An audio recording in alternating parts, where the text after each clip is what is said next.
Doctor Ambedkar शुरुआत से ही हिंदू धर्म के खिलाफ थे, क्योंकि अंबेडकर समझ चुके थे कि हिंदू धर्म में समानता का अधिकार बिल्कुल नहीं है। इसीलिए डॉक्टर अंबेडकर ने अपने लाखों अनुयायियों के साथ बौद्ध धर्म में प्रवेश कर लिया। डॉक्टर अंबेडकर हिंदू धर्म के सभी देवी देवताओं को नकार चुके थे।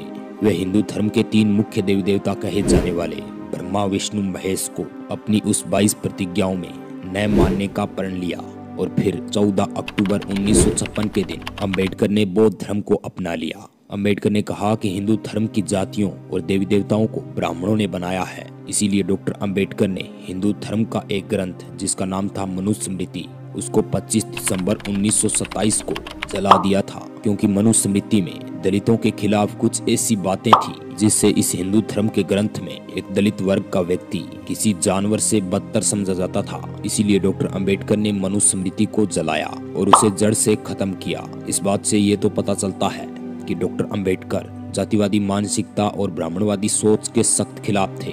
लेकिन क्या आप जानते हैं कि डॉक्टर अंबेडकर हिंदू धर्म के वैदिक धार्मिक ग्रंथों के बारे में क्या सोचते थे? और अंबेडकर की कुछ ऐसी बातें जिसमें अंबेडकर ने बताया कि ब्राह्मणों ने ही किस तरह इस हिंदू धर्म में जातियों जैसी घटिया मानसिकता को लाकर और ब्राह्मणों ने अपने आप को श्रेष्ठ बताकर किस तरह इस जातियों और देवी देवताओं का निर्माण किया। तो चलिए जानते हैं डॉक्टर अंबेडकर किस तरह इस जातिवादी सोच और घटिया मानसिकता को खत्म करने का प्रयास किया। तो दोस्तों, आज इस वीडियो में आपको कुछ ऐसी बातें जानने को मिलेगी जिसके बारे में शायद ही आपने कहीं सुना होगा, इसलिए वीडियो में लास्ट तक बने रहें। अगर वीडियो अच्छी लगे तो वीडियो को लाइक और चैनल को जरूर सब्सक्राइब कर लें, क्योंकि हम बहुजन समाज और बहुजन इतिहास के बारे में आपको हर रोज नए वीडियो के जरिए हम बताते रहेंगे। वीडियो में लास्ट तक बने रहें। वैदिक धार्मिक ग्रंथों पर डॉक्टर अंबेडकर के विचार।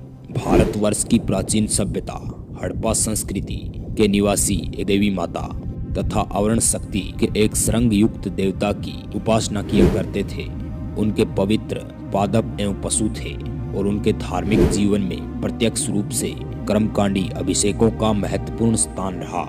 सिंधु घाटी सभ्यता के पश्चात वैदिक युग में आर्यों ने जब ब्रह्मा जगत के साथ संपर्क किया तो उन्होंने प्रकृति की बाह्य शक्तियों को कार्य करते हुए देखा, जिस कारण वे कुछ भयभीत हुए। इस प्रकृति की शक्तियों को देखकर कुछ भयभीत हुए और कुछ प्रभावित भी हुए। इस प्रकृति की शक्तियों को कुछ वैदिक लोगों ने देवता मान लिया और इन देवताओं की पूजा करने लगे। वैदिक लोग सुख दुख, आत्मा, परमात्मा, अजर अमर, इहलोक परलोक के ज्ञान के इच्छुक थे। इसके लिए और परंपरा सुख की प्राप्ति के लिए विभिन्न देवताओं की प्रस्तुति प्रारंभ कर दी। वैदिक साहित्य में उल्लेख मिलता है कि आर्यों ने जीवन मरण की गुत्थी सुलझाने के लिए पुनर्जन्म के सिद्धांत का विकास भी किया। इसी तरह आर्यों ने संस्कार पहलियों को समझने की चेष्टा प्रारंभ कर दी। डॉक्टर अंबेडकर के अनुसार यह कहना कि वेदों का हिंदू धर्म ग्रंथों में उच्च स्थान है और ये एक थोथा प्रचार है। उनके अनुसार वेद हिंदुओं का पवित्र साहित्य है, यह भी एक अपर्याप्त बयान है, क्योंकि वेद धर्म ग्रंथ होने के साथ साथ ऐसे ग्रंथ है जिसकी प्रमाणिकता पर संदेश व्यक्त नहीं किया जा सकता। ये सारी की सारी चीजें वेद व्यास द्वारा बताई गई है, जिसकी प्रमाणिकता पर संदेश व्यक्त नहीं किया जा सकता।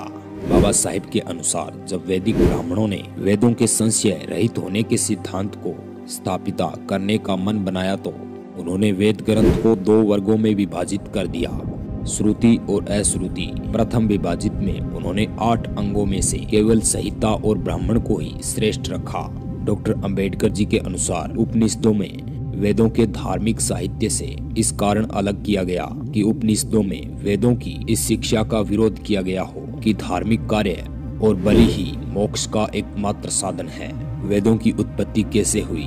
डॉक्टर अंबेडकर के अनुसार वेदों की उत्पत्ति की खोज वेदों के साथ ही हो गई थी, जिसमें ऋग्वेद और पुरुष सूक्त में वेदों की उत्पत्ति का वर्णन मिलता है। इसके अनुसार एक पौराणिक पुरुष के यज्ञ से वेदों की उत्पत्ति हुई, जो ऋग्वेद, सामवेद, यजुर्वेद और अर्थवेद कहलाए। सामवेद और यजुर्वेदों की उत्पत्ति के बारे में कुछ भी नहीं कहा जा सकता। इतिहास इस बात से साक्षी है कि भारत के 3000 साल के इतिहास ने जिस व्यक्तित्व ने हिंदू धर्म के ब्राह्मणों के पोषण को सबसे निर्णायक चुनौती दी, उसका नाम डॉक्टर अंबेडकर ही है। डॉक्टर अंबेडकर ने न केवल हिंदुत्व को चुनौती दी, बल्कि उनका सामाजिक, राजनीतिक, धार्मिक विकल्प पेश किया, डॉक्टर अंबेडकर ने हिंदुत्व को पूरी तरह खारिज कर दिया और उन्होंने साफ शब्दों में कहा कि हिंदुत्व के पास मनुष्य को देने के लिए कुछ भी नहीं है। उन्होंने अपनी किताब जाति के उच्छेद में महात्मा गांधी के प्रश्नों का जवाब देते हुए बताया कि वे हिंदू और हिंदुत्व से घृणा करते हैं और हिंदू गलत सामाजिक जीवन जीता है। मेरा हिंदुओं और हिंदू धर्म से मतभेद, उसके साथ सामाजिक आचार में केवल कमियों को लेकर नहीं है। मेरा झगड़ा ज्यादातर सिद्धांतों को लेकर है और आदर्श को लेकर है। डॉक्टर अंबेडकर अपने भाषण में साफ शब्दों में कहते हैं कि मेरा हिंदुत्व में सबसे ज्यादा घृणा करने का अर्थ बस जातियां हैं। डॉक्टर अंबेडकर का मानना था कि हिंदू धर्म का प्राण जातियां हैं और इन हिंदुओं ने अपने इस जातियों के जहर को सिख, मुसलमान और क्रिश्चियनों में भी फैला दिया। वे लिखते हैं कि उन्हें कोई संदेह नहीं है कि जाति आधारभूत रूप से हिंदुओं का प्राण है, लेकिन हिंदुओं का सारा वातावरण जातियों के कारण ही गंदा हुआ है। डॉक्टर अंबेडकर ने जाति का उच्छेद किताब का उद्देश्य बताते हुए कहा कि मैं हिंदुओं को यह एहसास कराना चाहता हूं कि वह भारत के बीमार लोग हैं और उनकी बीमारी अन्य भारतीयों के स्वास्थ्य और खुशियों के लिए बड़ा खतरा है। इसका कारण बताते हुए डॉक्टर अंबेडकर लिखते हैं कि हिंदुओं की पूरी आचार नीति जंगली कबीले के लोगों के भांति है, इसीलिए डॉक्टर अंबेडकर हिंदू धर्म का इतना विरोध करते थे। तो चलिए दोस्तों, आज के लिए बस इतना ही। तो मिलेंगे नेक्स्ट वीडियो में, तब तक के लिए जय भीम, नमो बुद्धाय।